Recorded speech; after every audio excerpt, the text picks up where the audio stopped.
The Unsolved Murder of Sonya Cywink. Welcome back to Ontario Cold Cases, Canada's true crime podcast, where we dive into the stories that linger in the shadows, cases that refuse to fade, even after decades.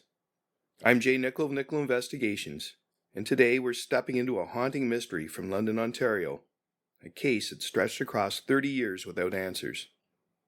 It's the murder of Sonya Cywink, a 31-year-old Indigenous woman whose life was cut short in August 1994, leaving behind a grieving family, an unborn child, and a trail of questions that still echo today.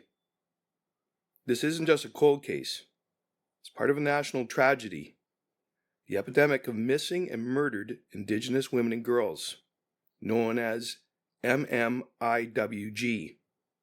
So settle in as we uncover Sonya's story, her life, her death, and the relentless fight for justice that continues to this day.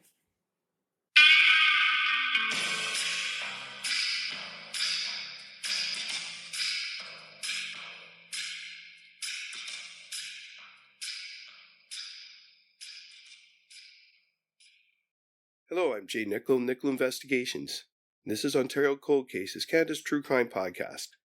Ontario Cold Cases is a gripping true crime podcast that shines a light on unsolved murders, disappearances, and forgotten crimes from across the province and the world. With meticulous research, compelling storytelling, and a commitment to historical accuracy, we bring you the real stories of victims, investigators, and suspects, stories that demand to be heard. Each week, we take you deep into the world of true crime with a packed schedule of episodes. Tuesdays, historical true crime cases, exploring infamous and obscure crimes from history. Wednesdays, the Mick and Mac Mysteries, a thrilling fictional detective series set in 1950s Toronto. Thursdays, World Cold Case Thursday, investigating unsolved cases from around the globe. Sundays, Ontario Cold Cases, the latest episode uncovering an unsolved mystery from Ontario. From high-profile crimes that shock the nation to little-known cases waiting for justice, we uncover the truth, one case at a time. Join us as we explore the dark corners of history and mystery, where every clue could lead to answers and every case deserves a second look. Subscribe now wherever you listen to your favorite podcasts and never miss an episode of Ontario Cold Cases, Canada's true crime podcast.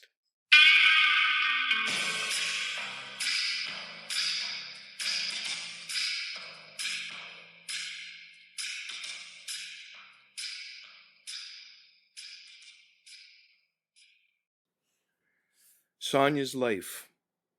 Sonya Nadine May Cywink was born on August 19, 1963, in Little Current, a small town on Manitoulin Island in northern Ontario. She was the second youngest of 13 children, born to Wilfred Laurier Cywink Sr. and Estelle McGregor, a family rooted in the Whitefish River First Nation community. Picture a bustling household near McGregor Bay, kids running around, the smell of wild berries in the summer air, and the sound of waves lapping against the dock where Sonya loved to swim.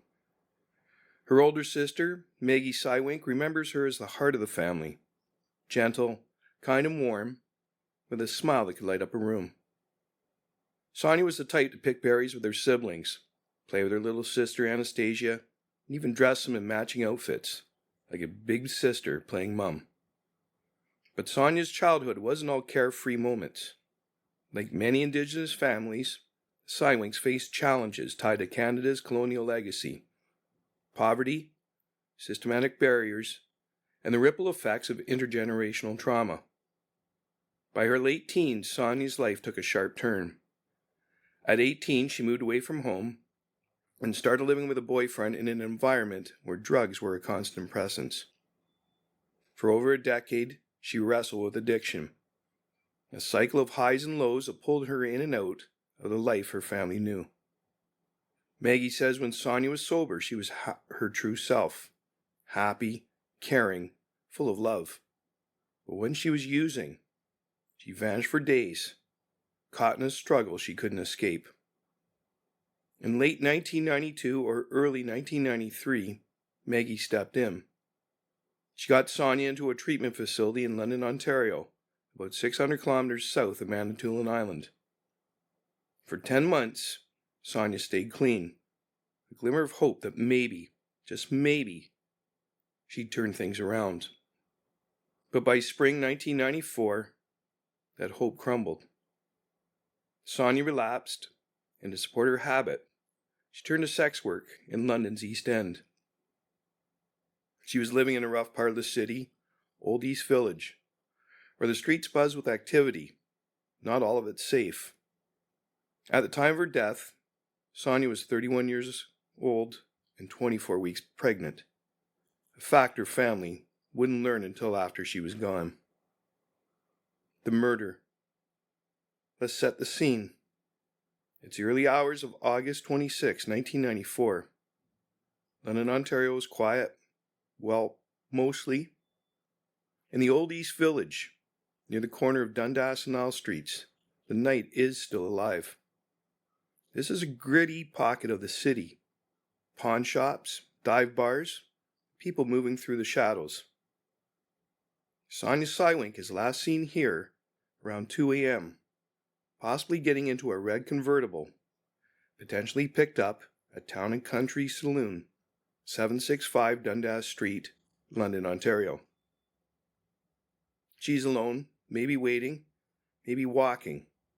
No one knows for sure. No witnesses have come forward with a clear account of those final moments. And then she vanishes. 4 days later, on August 30th, a man foraging for wild mushrooms stumbled across a nightmare in the woods. He's out the Southwold Earthworks National Historic Site, a remote spot on Iona Road in Elgin County, about 40 minutes southwest of London. This isn't just any place. It's a sacred site, once home to the neutral Iroquois people between 1450 and 1550. Surrounded by dense forest and rolling farmland, it's the kind of place you don't end up by accident. There, hidden among the trees, you find Sonya's body. She's wearing only a t-shirt and socks, her body battered by blunt force trauma. An autopsy later confirms she's 24 weeks pregnant. A child she never got to hold. The details of her death are murky. Did Sonya die at the Southwold Earthworks? Or was she killed somewhere else and dumped there? The Ontario Provincial Police, or OPP, haven't said, keeping forensic specifics under wraps to protect the case. What we do know is the violence she endured. Blows that ended her life and the life of her unborn son, whom her family later named Jacob. The initial coroner's report from March 24th, 1995, by Dr. Hans Sepp, listed the cause of death as trauma associated with cocaine intake, with the manner undetermined, stamped September 25th, 1995. However, 2016 review by Dr. Michael Polonen concluded it was a homicide due to assault injuries around the time of death, suggesting cocaine was not the separable cause. It's a chilling image. Pregnant woman, alone in the dark, meeting a brutal end in a place tied to Indigenous history. Was that location a coincidence? Or did her killer know exactly where they were taking her? Up next, the investigation.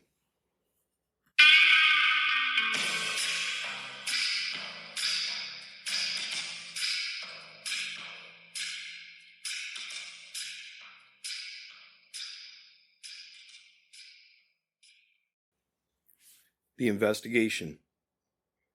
The OPP took the lead in Sonya's case, with Detective Chris Geisen among the first on the scene. Back in 1994, they hit the ground running, canvassing the neighborhood around Dundas and Nicoll, chasing tips, trying to piece together her last hours. But the trail went cold fast. Witnesses were scarce, and the people who might have known something stayed silent, maybe out of fear, distrust of police, or loyalty to someone involved. Within months, the investigation stalled, and Sonya's file joined the growing stack of Ontario's unsolved cases. Over the years, the OPP has kept it active, dusting it off for periodic pushes. They've thrown everything at it, public appeals, forensic reviews, you name it. But the details they've shared are thin. Maggie says she's never even seen the forensic pathology reports, just the bare bones. Blunt force trauma, no weapon specified, no timeline of when Sonya died. Was it that morning she disappeared, or days later? The family's left guessing. In 2023, OPP Detective Inspector Randy Gaynor suggested the death might not be a homicide due to drugs, acknowledging mistakes in basic note-taking and miscommunication internally. The police have leaned on public help to crack it. Since at least 2014, there's been a reward, $50,000 from the Ontario government, plus $10,000 from Sonya's family, totaling $60,000, for info leading to an arrest and conviction. They put up billboards too. In 2019, for the 25th anniversary, 2 went up in East London with Sonya's photo and the words, "Find my killer." More followed, 2022, 2024. Dot the city at spots like Dundas and Nightingale, Horton and Maitland. The OPP's message is clear. Someone out there knows something. They've given out numbers, 1-888-310-1122 for the police, or 1-800-222-8477 for Crime Stoppers if you want to stay anonymous. Tired officers like Gayson and Deputy Commissioner John Carson have weighed in over the years. They say the same thing. It's not a lack of evidence holding them back. It's a lack of cooperation. People are scared or they don't trust the system. And who can blame them, given the history between police and Indigenous communities? Recent developments include DNA evidence from February 2024. 2 separate profiles found. The OPP's request for investigative genetic genealogy was denied due to insufficient DNA levels. Leads and suspects. Numerous persons of interest have been identified, with Larry Fink, the father of Sonya's baby, a significant figure, interviewed and suspected but denying involvement, dying in 2021. Denise Beeswax and the anonymous woman's testimonies suggest a party scenario, with Sonya blamed for missing crack, leading to her death, potentially a crucial lead. Maggie considers resuming the investigation if OPP doesn't follow up, fearing for her safety but determined, highlighting her persistence amidst personal risk. As of April 2025, no arrests, no suspects named, no resolution. Just a case that refuses to die, even if the leads have. Up next, Maggie's fight.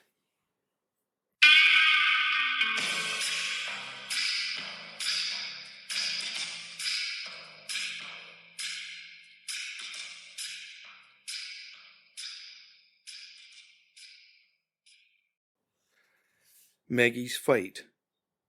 If there's one person keeping Sonya's memory alive, it's her sister, Maggie Cywink. When Sonya was found, the family shattered.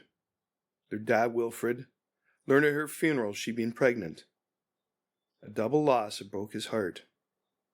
He died in 2000, still waiting for answers. Maggie, though, turned her grief into action. For over 30 years, she's been the driving force, fighting not just for Sonya, but for every family touched by the MMIWG crisis. Maggie's relentless. She's organized vigils, like one in 2014, the 20th anniversary, held in both London and Whitefish River First Nation.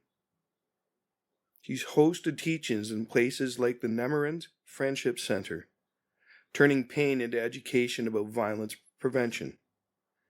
She's even pushed to join the investigation herself, arguing that people might talk to her, a grieving sister, when they won't talk to cops.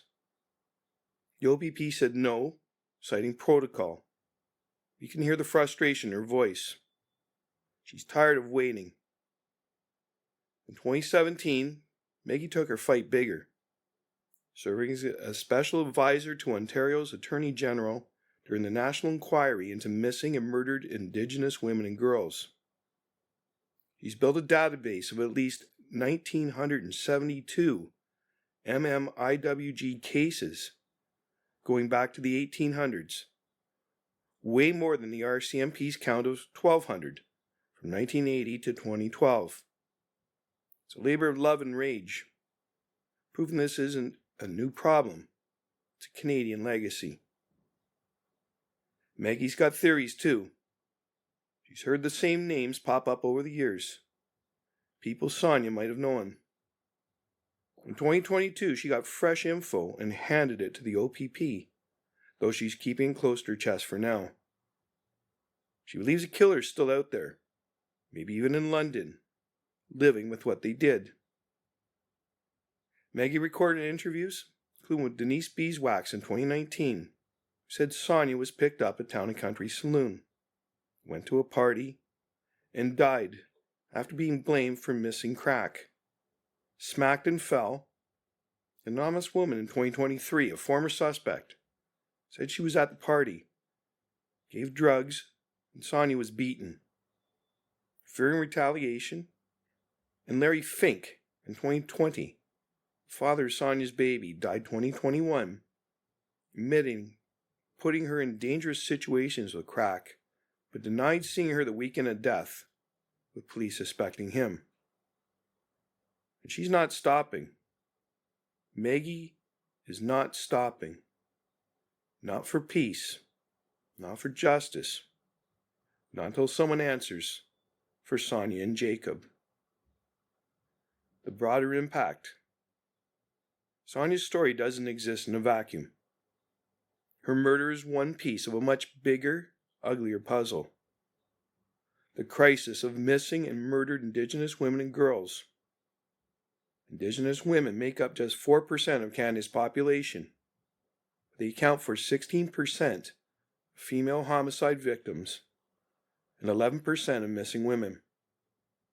Those stats come from the Assembly of First Nations, and they're a gut punch. The 2019 National Inquiry dropped 231 calls for justice to fix this. Systemic racism, police failures, underfunding. But 6 years later, only 2 are fully done. 2. Sonya's case fits a pattern. An Indigenous woman struggling with addiction, caught in a vulnerable spot, killed with no justice in sight. And that Southwold Earthworks location, it's hard not to wonder if it's symbolic.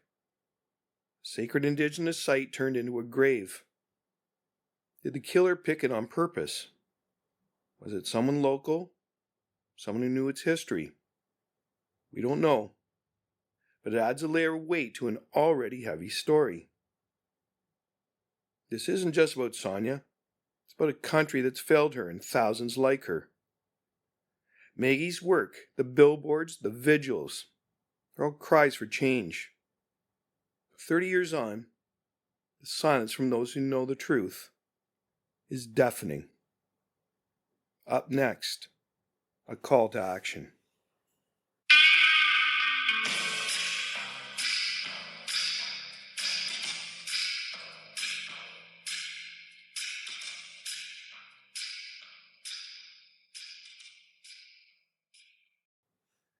Call to action.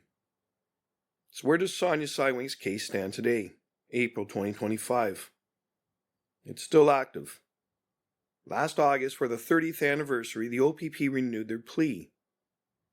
Detective Inspector Randy Gaynor said it plain. Someone out there knows something. The billboards are still up in London. Dundas, Horton, Maitland, begging for tips.